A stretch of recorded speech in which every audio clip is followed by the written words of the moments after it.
Estamos en el proceso de canonización y beatificación de un pontífice que protagonizó uno de los pontificados más misteriosos, porque duró solo 33 días. Estamos hablando del misterio de la causa de la muerte de Juan Pablo I, Albino Luciani, el último papa italiano. La declaración de la Iglesia es que murió de un ataque al corazón. Sin embargo, hay varios investigadores que concluyen que fue envenenado. E incluso hay un mafioso ítalo-norteamericano, descendiente sanguíneo directo del capo di capi Lucky Luciano, de la Cosa Nostra estadounidense, que se confiesa haber sido uno de los ejecutores. Sin ánimo de abrir opinión sobre el tema, aquí queremos contar las posibles hipótesis sobre la muerte de Juan Pablo I, porque quizás sea uno de los signos más relevantes de su pontificado.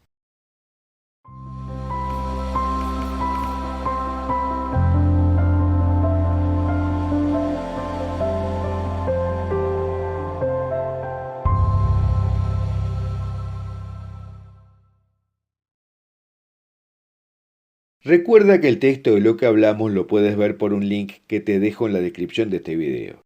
Y te sugiero suscribirte a nuestro canal haciendo clic en la campanita que dice todas, suscribirte a la newsletter de Foro de la Virgen María y a nuestro canal de Telegram, donde verás materiales que no se pueden hacer circular por otras redes. Ahora, cuando comenzaron a destaparse los casos de abuso sexual por parte de algunos sacerdotes, la primera reacción de obispos y clérigos fue que se trataba de un ataque a la Iglesia. Lo etiquetaron como una teoría de la conspiración y que no había nada cierto.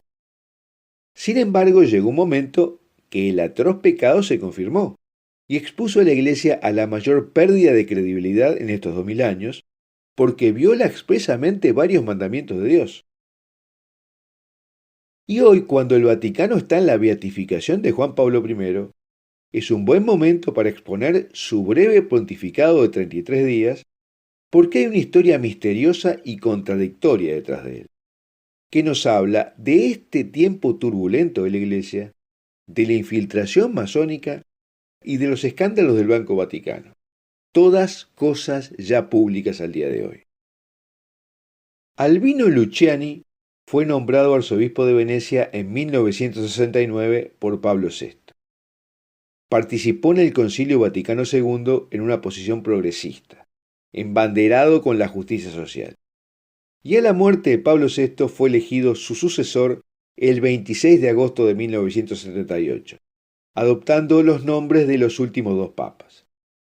Pero el 29 de septiembre, a sus 65 años, y luego de tan solo 33 días en el cargo, fue hallado sin vida en la cama, dentro de su apartamento del Palacio Apostólico, por las hermanas Vincenza y Marín. El Vaticano anunció que murió de un ataque cardíaco, pero no compartió más. Su muerte siempre estuvo envuelta en un misterio. La editorialista de Avenir, Estefanía Falasca, vicepostuladora de la causa de beatificación y canonización del pontífice, escribió en el libro Papa Luciani, Crónica de una muerte, que la muerte se produjo por infarto agudo de miocardio.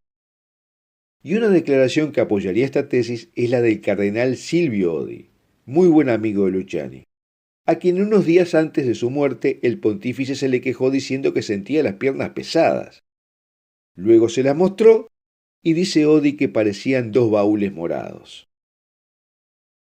Sin embargo, el cuerpo de Luciani no pasó por una autopsia. Tuvo el funeral correspondiente al de un pontífice y fue depositado en las grutas vaticanas.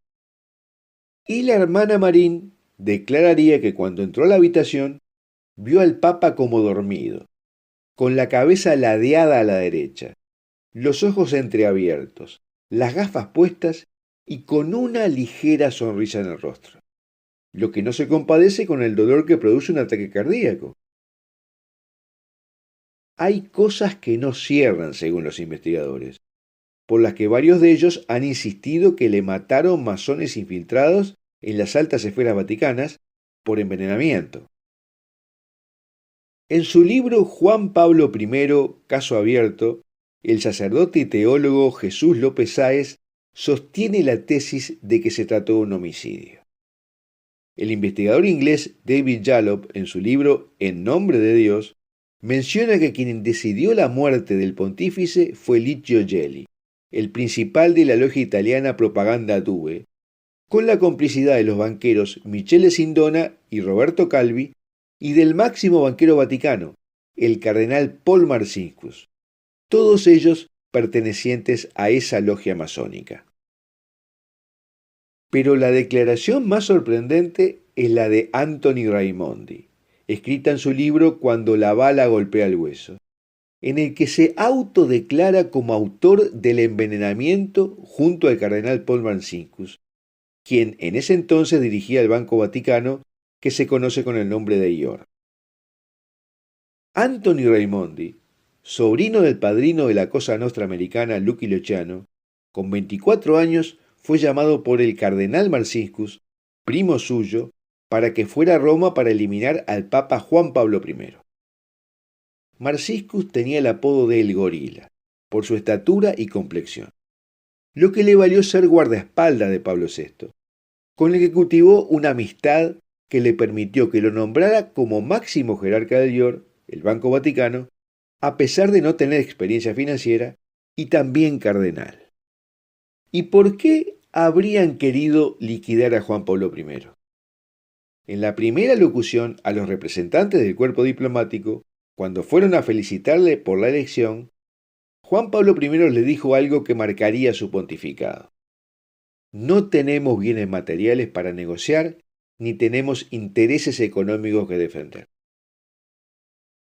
Al día siguiente, Juan Pablo I cenó con el cardenal Jean Villot, el secretario de Estado del Vaticano, que luego sería denunciado como perteneciente a la masonería en la lista Pecorelli, y le pidió una rápida investigación sobre todas las operaciones financieras que llevaba adelante el Vaticano. Le preocupaba lo que ocurría en el Banco Vaticano y el comportamiento de Marcinkus. Y una semana después pudo examinar los primeros datos que había pedido y algunos cardenales le pusieron al tanto de lo ocurrido en los últimos años. Dicho sea de paso, Albino Luciano estaba enemistado con Paul Marcinkus porque éste vendió la banca católica del Véneto, que pertenecía a los obispos de la región, sin pedir su autorización. Y cuando había ido a Roma a protestar, Marcinkus lo trató con arrogancia.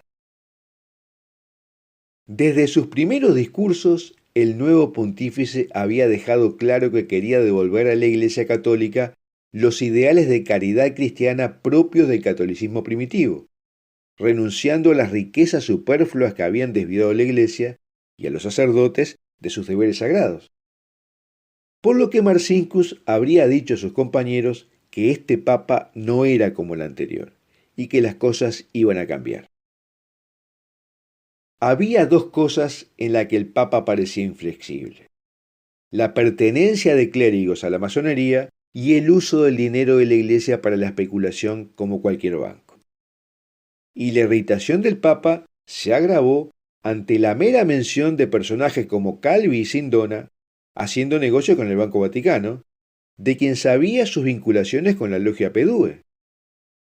Recordemos que el Estado italiano luego declaró a la logia P2 como una organización criminal, y el Banco Vaticano se vio envuelto en el escándalo del Banco Ambrosiano de la P2 porque tenía intereses económicos en él. El motivo concreto por el que habrían atentado contra el pontífice tuvo que ver con un fraude multimillonario en el que Marcinkus estaba implicado como director del Banco Vaticano. De acuerdo al relato de Raimondi, por medio del Banco Vaticano se habían vendido certificados falsos de acciones de grandes compañías estadounidenses como IBM, Coca-Cola, Sunoco, etc., a compradores ingenuos por valor de $1.000 millones. El nuevo papa ahora estaba decidido a exponer los escándalos financieros que salpicaban al Banco Vaticano y ensuciaban a la Iglesia. Y según dijo Raimondi al New York Post, a expulsar a los perpetradores que incluían a Marcinkus y a la mitad de los cardenales y obispos del Vaticano. ¿Y cómo fue la operativa de liquidación de Juan Pablo I? Según Raimondi, él estaba parado en el pasillo afuera de las habitaciones del Papa cuando se sirvió el té que tenía una dosis altísima de Valium. Quedó dormido casi de inmediato, y Marciscus colocó el gotero con cianuro en la boca del Papa y lo apretó. A Raimondi se le han hecho muchos reportajes, y se le preguntó por las pruebas del envenenamiento del Papa, y él se limita a decir que si se desentierra el cuerpo y se lo investiga, se encontrará el veneno. ¿Y qué pasó con Juan Pablo II? Siempre según Raimondi, el polaco Karol Wojtyła también parecía estar listo para tomar medidas contra los estafadores y Raimondi fue convocado de regreso al Vaticano para hacer lo mismo. Pero se negó a hacerlo porque no podía liquidar a todos los papas. Y al final, Juan Pablo II decidió no actuar de la misma manera porque sabía que él también moriría. Pero tenía que devolver el dinero de la estafa que se había hecho por intermedio del Banco Vaticano. Y lo hizo contando con el auxilio del Opus Dei, por lo que lo nombró como una prelatura personal del pontífice como agradecimiento. Y se comenta que el haber llenado la corte vaticana de polacos y sus continuos viajes estuvieron relacionados a que se sentía más seguro fuera que dentro del Vaticano. Bueno, hasta aquí lo que queríamos informar sobre las versiones de la muerte de Juan Pablo I, sin ánimo de abrir opinión. Y me gustaría preguntarte qué habías oído sobre la muerte de Juan Pablo I. Ahora, si te gustó este video, es muy importante en estos momentos que lo compartas y nos des un me gusta, porque de esta forma obligamos a la red a que muestre este video a más gente, ya que las redes no suelen hacer circular mucho los videos con este contenido. Y hay mucha gente que necesita conocer esto. Y también déjanos tu comentario. Mientras tanto, verás en pantalla algunos videos más que hemos realizado sobre este tema que te recomiendo mirar.